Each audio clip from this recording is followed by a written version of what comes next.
Përshëndetje, ju ftojmë të na ndiqni në transmetimin e parë eksperimental të podcastit Zeri i shkollës. Transmetim nga një shkollë nëntëvjeçare, për herë të parë bëhet e mundur dhe kjo dhe si rezultat i realizimit të një projekti në bashkëpunim me shkollën nga ne aspirantët e shkollës së drejtorëve. Mirë se vini në episodin e parë të podcastit Zeri i shkollës, një zë i ri që lind nga zemra e shkollës për të ndarë historitë, idetë, ëndrat e komunitetit tonë shkollor.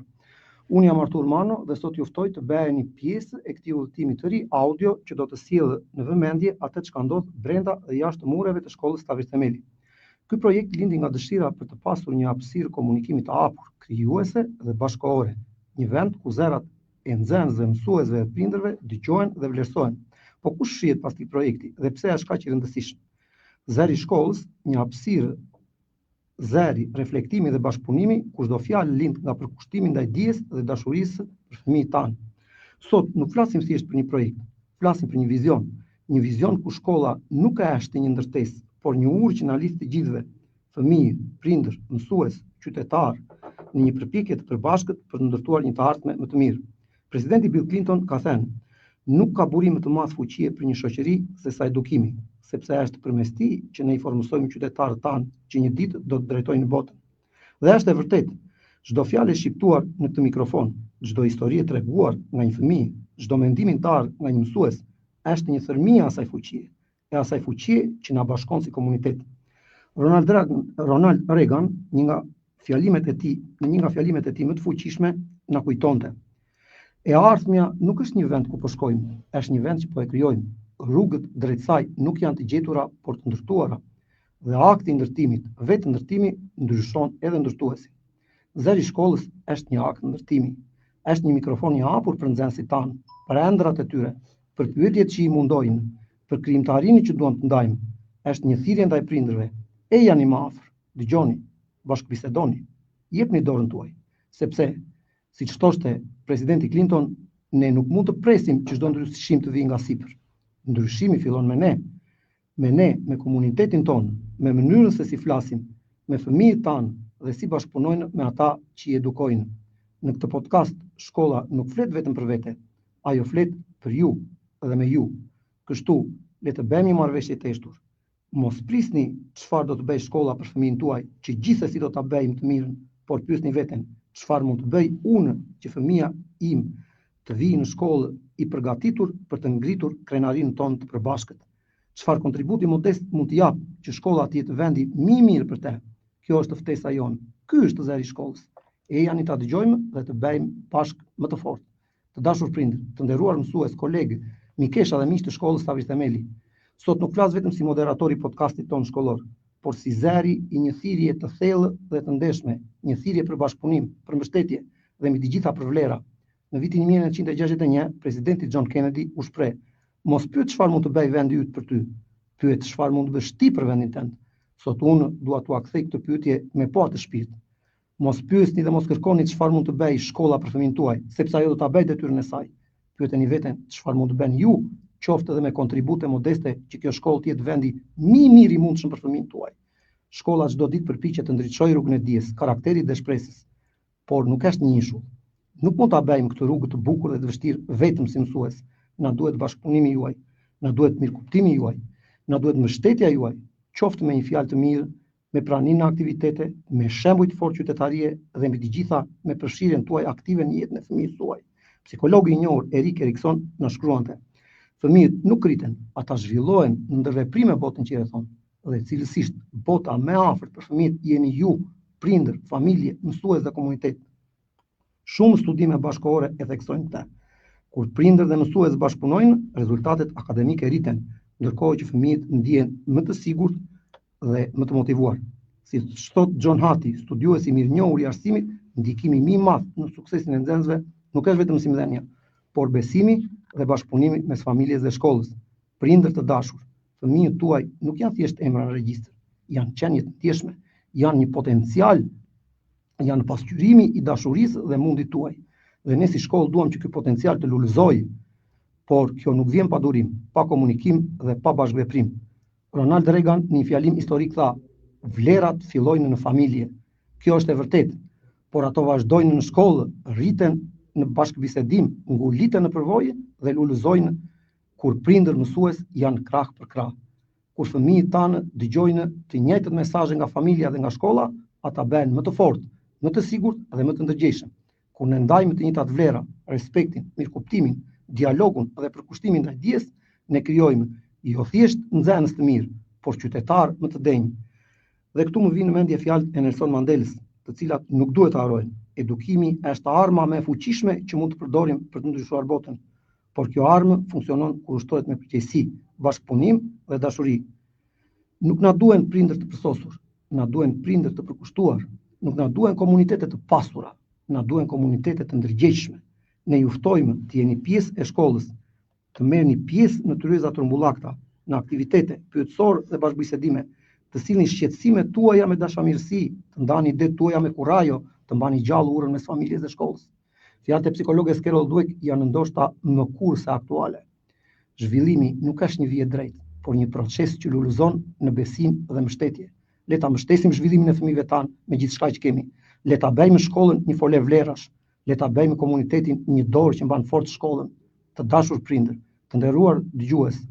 Gjithashtu sot në këtë transmetim të parë eksperimental dua të flas dhe të shprehem edhe për një figurë që shpesh është në eshtje, lihet në eshtje, por pa të cilën asnjë komb nuk mund të ngrihet, asnjë fëmijë nuk mund të rritet me dinjitet dhe asnjëri nuk mund të përpalojë në vlera, dhe ky është mësuesi. Në vitin 1984, presidenti Ronald Reagan deklaronte: "Shkollat tona janë gur themeli i demokracisë, por gurët më të vlefshëm të këtij themeli janë mësuesit." Sot unë ju ftoj të mos e harrojmë këtë. Të mos harrojmë që në çdo klasë të thjeshtë, në çdo shikim të lodhur, në çdo zë të ngrohtë që thret emrin e fëmijës suaj, ndodhet një mësues, një heroj i përditshëm, shpesh i padukshëm, thellësisht i pazvendësueshëm.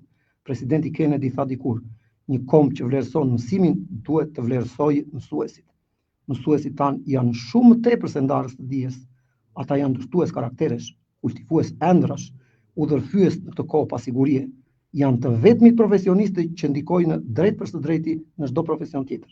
Të dashur prindër, nëse duam të kemi mjek të përkushtuar, inxhinier të zot, artistë të ndershëm dhe qytetar të përgjegjshëm, nuk mund të ta bëjmë këtë pa mbështetur mësuesin. Mësuesi është ai që përballon vështirësitë pa u ankuar, që qëndron pas orarit për të ndihmuar një nxënës, që sjell ngrohtësi aty ku mungon drita në shtëpi.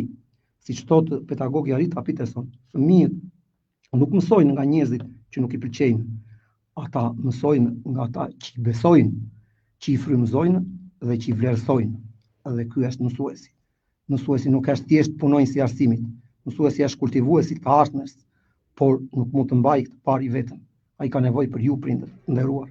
Jo vetëm kur fëmia ka problem, por në çdo ditë të zakonshme, kur një fjalë falënderimi, një bashkëbisedim, një vlerësim i vogël mund ta bëjë diferencën. Ronald Reagan e tha qartë: "Kur mësuesit janë të fuqizuar dhe të mbështetur, shkolla bëhet vendi më i fortë për zhvillimin e një kombi. Mos lejoni që mësuesi të mbetet i vetmuar në klasën e tij. Bashkohuni me të, dëgjojeni, respektojeni, sepse kur ju vlerësoni punën e mësuesit, fëmia juaj mëson të vlerësojë dijen." Psikologja e edukimit Linda Bellingham na kujton: "Cilësia e mësuesit është faktori mirë rëndësishëm që ndikon në suksesin afatgjatë të nxënësit, dhe për këtë cilësi duhen kushte, duhet përkraje, duhet bashkëpunim." Të dashur miq, asnjë reformë arsimore nuk do të ketë sukses pa përqafimin e prindërve ndaj figurës së mësuesit. Asnjë teknologji nuk mund të zvendësojë dot ndikimin e një mësuesi të mirë, dhe asnjë fjalë nuk mund të jetë më e fortë se sa faleminderit mësues. Ne kemi nevojë për një kulturë të re, një kulturë ku mësuesi nuk duhet të shihet si shërbyes, por si partner, ku shkolla nuk shihet si ndarje, por si urë, ku bashkë krijojmë një atmosferë të shëndetshme për fëmijën në klasë, në shtëpi dhe në komunitet. Ju ftoj të jemi bashkë në këtë rrugë. Ju ftoj të mos e lini mësuesin vetëm në përballje me sfidat e sistemit, të nxënësve dhe të një bote që ndryshon. Ju ftoj të jemi aleat në misionin më fisnik që ekziston, arsimimin dhe edukimin e fëmijëve tanë. Të kujtojmë fjalët e Margaret Mead: "Mos dysho kurrë që një grup i vogël njerëzish të përkushtuar mund ta ndryshojnë botën." Në fakt, vetëm kështu ka ndodhur gjithmonë. Le të jemi ne ky grup. Le ta fillojmë nga mbështetja për mësuesin. Faleminderit që na besoni fëmijët tuaj. Faleminderit që jeni përkrah nesh dhe mbi të gjitha, faleminderit që nuk ndaloni kurrë së besuarit e forca e dijes, bashkëpunimit, dashurisë për fëmijët. Zoti e bekoft familjen, shkollën tuaj dhe të ardhmen që do ndërtoni së bashku. Zoti e bekoft mësuesit dhe secilin prej jush që kontribuon në të ardhmen. Faleminderit që po na dëgjoni në këtë episod të parë të Zerit të shkollës. Ky është vetëm fillimi. Në javët në vijim do të sillen shumë histori frymëzuese, diskutime me kuptim dhe ide që na bashkojnë si komunitet. Na ndiqni në Facebook dhe në YouTube dhe mos harroni të shpërndani Zerin ton. Tani, pas kësaj hyrje, unë dua të bëj një bisedim të shkurtër me njeriu i cili beri të mundur realizimin e këtij projekti me vizionin e tij, me kontributin dhe me përkushtimin, me kompetencën e lartë profesionale që arriti të konkretizonte një ide në një vepër që ne tani kemi mundësi ta prekim me dorë. Dhe kjo është drejtoresha kompetente e shkollës Stavri Themeli, e nderuara Entela Gishto. E nderuar Entela, të falenderoj për gjithë bashkëpunimin, për gjithçka të mirë që keni bërë këto javë që kemi qenë prezent në shkollën tuaj dhe do t'ju drejtoja disa pyetje. Si lindi ideja e këtij projekti dhe pse ky projekt? Turisë së pari më lejo të falenderoj për prezantimin, të falenderoj dhe për mesazhet shumë domethënëse që ti ke përcjell në këtë regjistrim të parë të këtij podcasti. Podcasti të shkollës Stavri Themeli, që është finalizim i idesë sonë të përbashkët midis jush si aspirant të shkollës së drejtorëve dhe shkollës Stavri Themeli. Më lejo të falenderoj shkollën e drejtorëve për iniciativat, për mbështetjen. Faleminderit sepse fal jush, shkolla Stavri Themeli sot do të ketë një podcast, do të ketë një zë të fuqishëm nëpërmjet cilit të përçojë gjithë punën dhe veprimtarinë, arritjet dhe meritat e shkollës dhe stafit të kësaj shkolle.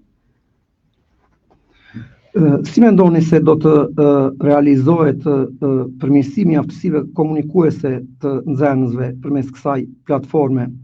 Dhe le të themi cilat do jenë disa nga tematikat që do të trajtohen në këtë podcast? Fillimisht si ide. Ideja e podcastit lindi për faktin që jetojmë në kohën e teknologjisë dhe podcasti është një risi në fakt. Është diçka që mund të quhet edhe avangard, sepse jo të gjitha shkollat e kanë. Është një mjet i cili mundson një urtë fuqishme lidhse midis shkollës, prindërve dhe komunitetit, dhe e bën shkollën një mjedis më mbështetës dhe më bashkëpunues. Idetë do lindin gjatë rrugës në fakt, tematika do jenë nga më të ndryshme. Së pari, do mundohemi që ne nëpërmjet podcastit të përçojmë historitë e suksesit, arritjet e shkollës, tematikat në varësi të problematikave, të nevojave. Diçka është e rëndësishme është që ajo që ne do të përçojmë të jetë një model pozitiv, jo vetëm për nxënësit brenda shkollës, por dhe jashtë saj. Podcasti do të shërbejë komunikimit për mirësimin e aftësive komunikuese, apo do të përdoret edhe për në funksion të mësimdhënies, edhe të pasqyrimit të asaj çka shkolla bën brenda mureve të saj?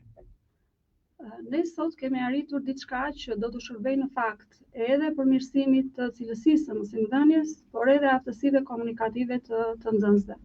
Ne sot kemi nxënës të aftë në teknologji, kemi nxënës të cilët janë të aftë në komunikim, janë të aftë që të ndajnë, të përçojnë modele, dhe kjo është shumë e rëndësishme.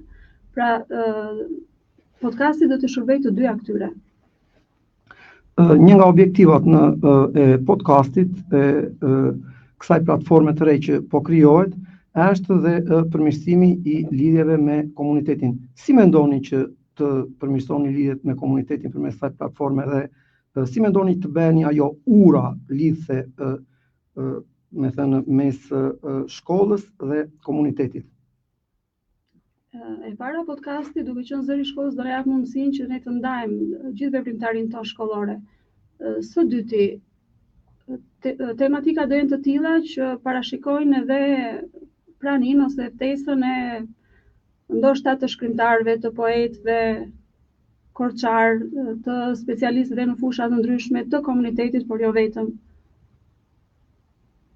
Do të ketë pjesëmarrje edhe nga komuniteti i prindërve, edhe nga personalitete që janë në këshillat e prindërve të shkollës në këtë podcast?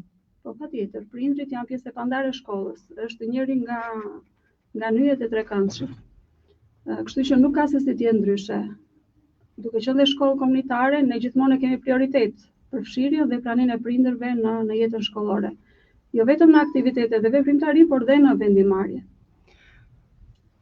Përmes projektit podcastit Zëri i shkollës, mendoni që ta përdorni edhe si një platformë për promovimin e arritjeve të shkollës tuaj, të cilat duhet thënë janë arritje të dukshme, të prekshme, por edhe për promovimin e nxënësve talentuar të shkollës tuaj?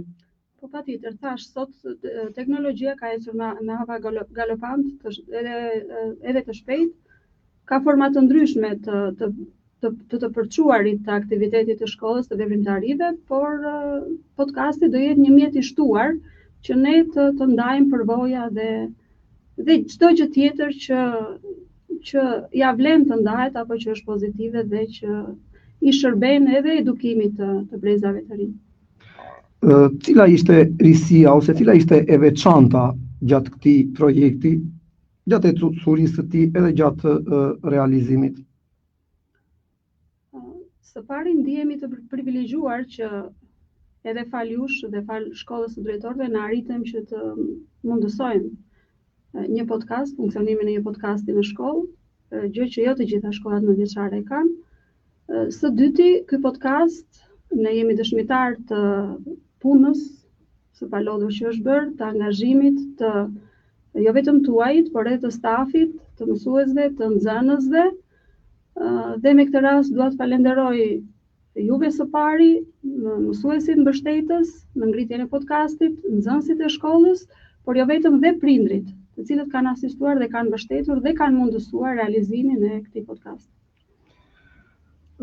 Edhe një herë duke të falenderuar për gjithçka të mirë që ke bërë për ne, lehtësimin e procesit, por edhe gjithçka të mirë që është bërë në këtë podcast, dua të shpreh konsideratat më të mira për shkollën Stavri Themeli, për të gjithë kolektivin e saj, për të gjithë komunitetin e saj, për të gjithë nxënësit.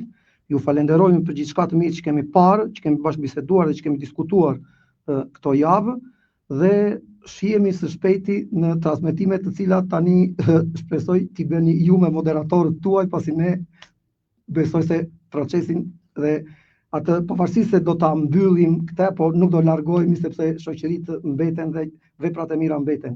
Ju falenderoj dhe miru pafshim në episodet e ardhshme. Falenderoj edhe një herë.